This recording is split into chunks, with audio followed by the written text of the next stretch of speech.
আপনি কি ঈশ্বরের কাছে কিছু চাইতে যাচ্ছেন? তাহলে 1 মিনিট দাঁড়িয়ে যান। আজকের ভিডিওটা আপনার জন্যই। আমাদের কাছে এই 3টি জিনিস খুব স্পষ্ট। প্রথমটা হলো তুচ্ছ, দ্বিতীয়টা হলো কিছু, আর তৃতীয়টা হলো সব কিছু। আপনাদের মনে হতে পারে আমি এই 3টে কথা কেন বললাম, আর তার সাথে ঈশ্বরের কি সম্পর্ক? তাহলে এবার একটু মন দিয়ে শুনুন। সাধারণভাবে দেখা যায় মানুষ যেটা তুচ্ছ, মানে তার কাছে যেটা তুচ্ছ সেটাই সে দান করার চেষ্টা করে। যেমন কেউ এলো আপনার কাছে একটি কাপড় চাইতে, আপনি আপনার অপ্রয়োজনীয় যে কাপড়টি আলমারিতে পড়েছিল বা আলনাতে পড়েছিল আপনি সেটাই দান করে দেবেন। আবার দেখা যায় আপনার ঘরে যে বাসি রুটিটা পড়েছিল সেটা দেখা গেল কোনো রাস্তার কুকুরকে আপনি দান করে দিলেন।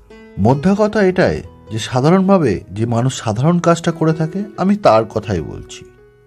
এবার চলে আসুন কিছু। ধরুন আপনি বাড়িতে কোনো কাউকে দিয়ে কাজ করালেন আর তার বিনিময়ে তাকে কিছু দিলেন। উদাহরণ হিসেবে ধরুন আপনি আপনার বাড়ির বাগানটা কাউকে ধরে পরিষ্কার করালেন আর তার বিনিময়ে তাকে কিছু পয়সাও দিলেন, কিংবা আপনি আপনার বাড়ির কোনো কাজ করিয়ে তাকে কিছু পয়সা দিলেন, তাহলে সেটা হলো কিছু। এবার দেখুন সব কিছু। আচ্ছা, সব কিছু বলতে আপনার মাথায় প্রথমে কি আসবে? আচ্ছা, সব কিছু আপনি কাকে দিতে পারেন? যাকে আপনি ভালোবাসেন, ধরুন আপনার ছেলে, কিংবা আপনার পত্নী, কিংবা আপনার প্রেমিকা, যাকে আপনি সব কিছু দিতে পারেন, তাই নয় কি? আসল কথাটা হলো আপনি যাকে সব থেকে বেশি ভালোবাসেন তাকে আপনি সব কিছু দিতে পারেন, মানে যার প্রতি আপনার সব থেকে বেশি প্রেম তাকে আপনি সব কিছু দিতে চান। আর এই 3টের মধ্যেই লুকিয়ে আছে আমাদের ঈশ্বরের কাছ থেকে চাওয়া পাওয়া।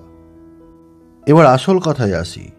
ধরুন আপনি আজ ঈশ্বরের কাছে কিছু চাইবেন, আর সেটা চাওয়ার পর আপনি অপেক্ষায় থাকবেন কবে সেটা পূরণ হবে।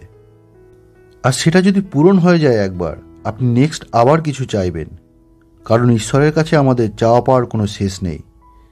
এবার আপনি মনে করুন ঈশ্বরের কাছ থেকে আপনি কিছু চাইলেন, আর ঈশ্বর আপনার থেকে পেছন ছাড়ানোর জন্য আপনাকে কিছু দিয়ে দিল। এতে আপনি কি খুশি হবেন, না আপনি ঈশ্বরের কাছে ঈশ্বরের সব কিছু হতে চাইবেন? আমাদের ভুলটা এখানেই, আমরা ঈশ্বরের কাছ থেকে কিছু চাই, তাই আমরা ঈশ্বরের কাছ থেকে কিছু পাই। আর আমরা যদি ঈশ্বরকেই চেয়ে ফেলতে পারি তাহলে আমরা ঈশ্বরের সব কিছু হয়ে যেতে পারব। তাই বলি বন্ধুরা, একবার চাওয়ার আগে এ কথাটা ভেবে নেবেন যে আপনি তুচ্ছ হতে চান, না কিছু হতে চান, না সব কিছু হতে চান। যদি সব কিছু হতে চান তাহলে ঈশ্বরের কাছে প্রার্থনা করুন যে আমি শুধুমাত্র তোমাকেই চাই। যদি আপনি ঈশ্বরের সব কিছু হয়ে যান তাহলে আপনার সব দুঃখ কষ্টই ঈশ্বর বহন করে নেবে। আমাদের মহাভারতের দ্রৌপদী যখন সবার কাছে সাহায্য চেয়ে পায়নি তখন প্রভুর কাছে সাহায্য চায়, কিন্তু প্রভু শ্রীকৃষ্ণ প্রথমে তাকে সাহায্য করেনি।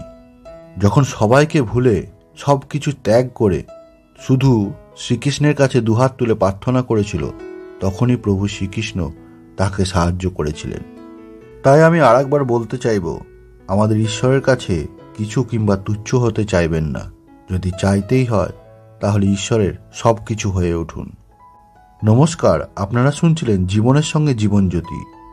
যদি এরকম ধরনের প্রতিবেদন আপনাদের ভালো লেগে থাকে আমার চ্যানেলটিকে সাবস্ক্রাইব করে নিতে ভুলবেন না। আর আমার আজকের প্রতিবেদনটি যদি আপনাদের ভালো লেগে থাকে তাহলে একটা লাইক দিতে অবশ্যই পিছু হটবেন না। যদি পুরো বক্তব্যটা আপনাদের সঠিক মনে হয় তাহলে কমেন্টে এসে জানাতেই পারেন। ঈশ্বরের কৃপায় আপনারা সকলেই সুস্থ থাকুন, ভালো থাকুন, এটাই আমার ঈশ্বরের কাছে কামনা। আমার প্রতিবেদনটি পুরোটা শোনার জন্য আপনাদেরকে অসংখ্য ধন্যবাদ রইল।